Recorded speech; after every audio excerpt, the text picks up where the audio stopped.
Welcome back, Mongo Fix. Mongo Real Good Buddy just dropped off an old Black & Decker 6-inch bench grinder. 3rd horse, 11 3/4 wide, 120 volt, 60 hertz, 4 amp, 1/2 inch arbor. She's a pretty decent little machine here, but it got a little bit of a missing switch problem. It's got wires in there. And we got one lead crimped on. But it looked like the second lead not crimped on. Mongo got this standard house switch.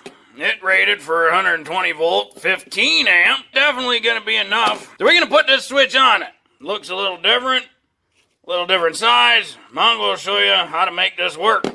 Mongo want to give special shout out to the anonymous donor.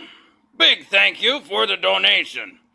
That donation going to go a long way to help Mongo just purchase general shop supplies, gloves, brake clean towels, bolts, nuts, all the sorts of useful little shop supplies that Mongo uses in all the videos. Now, of course, Mongo Buddy drop off this thing with the nameplate and the screws for this bench grinder for the switch. But the switch was real bad, it got tossed away. So the first thing we gotta do to fix this switch is to get the grinder off of the wood platform. Right down there is a bolt and a nut. Looks like they go through, and there's a bolt on the bottom. So we'll see how far we can make it. Want just a pair of adjustables. Well, and it looks like they did this right. They got the lock washer, a regular washer, and then a nut. This one's going pretty good, but if for whatever reason the whole bolt spins inside there, you'll just have to get a socket on the other side so you can hold the roll.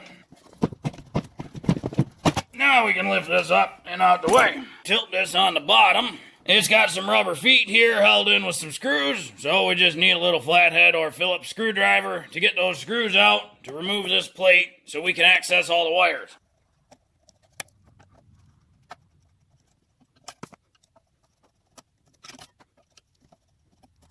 And we can get this plate out the way, and we see our cute little capacitor down there. Could use a quick little vacuum.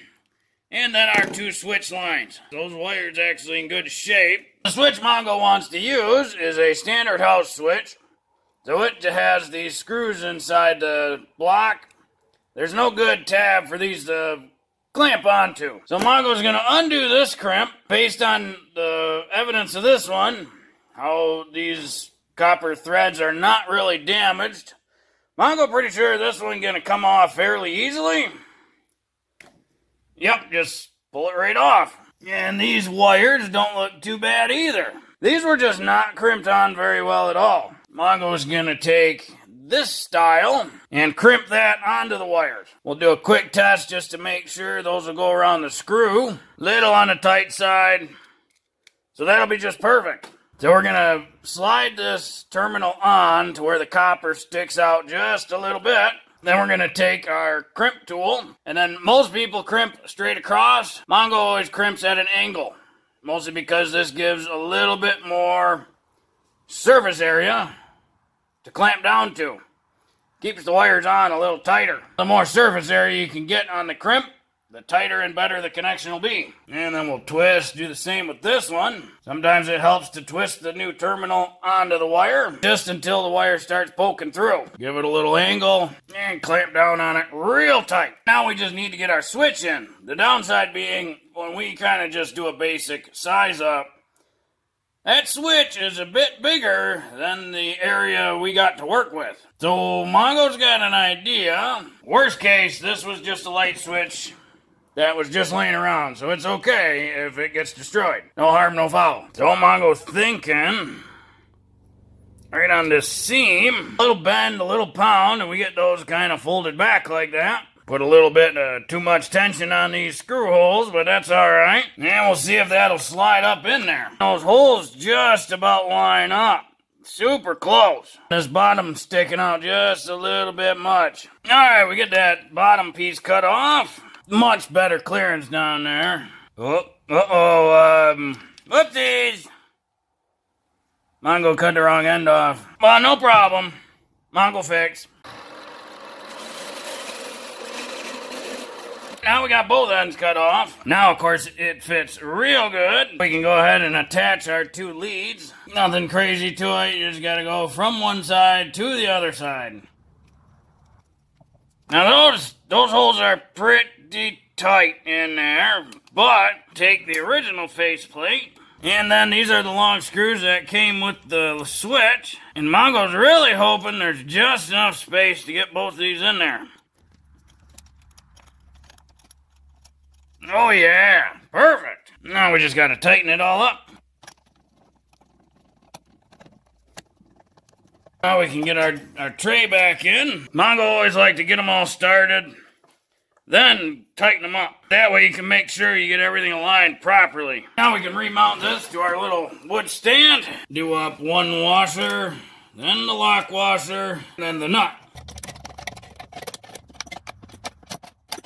Well, I suppose it's time for a test. Get her plugged in, and... well, she's running good. Uh-oh, Mongo's got nothing to grind. There we go, some knife scales. Just, smoothing out the edge there of that aluminum. Well, that should take a good long while to wind down. That's pretty good. So that little house switch works out just perfect in this situation. And if it ever breaks again, Mongo's just got to get another house switch and put her in there. So Mongo's got millions on millions of fans. And Mongo gets asked a lot, why house switches instead of getting like an appliance or utility switch? Mongo do that for a couple reasons. One, most appliances, 120 volt. House switches for lights are 120 volt. Most appliances range between, less than 5 amps up to maybe 12, 14 amps. House light switches are rated to 15 amps. So that means that it's quite versatile for a lot of different things. And depending on the store you go to, you might not find the appliance switch, but they'll always have a standard house switch. It's a common switch, easy to find, easy to get, handles the load, voltage, and amperage. The other thing being, these are really cheap. You could spend a ton of money at Lowe's and the Home Depot on a pack of switches. Or you get the super cheap ones. They come in like a pack of 10 or 12 or something for around 20 bucks. They all rated for the same stuff. They all have to pass certain standards for use in the US. Just get the cheap one. Stop wasting your money on the expensive switch. It's a frickin' light switch. It does not need to be $8 to switch. Well, hopefully this video will help you if you got a bench grinder or something with a broken switch. In this scenario, it worked out perfect for a house switch, but that's easy enough replacement. Just about anybody could do it. Well, if you like this video, be sure to like this video. If you like this video and other videos from Mongo Fix, be sure to subscribe. Mongo always working on all sorts of stuff. Mongo, thank you.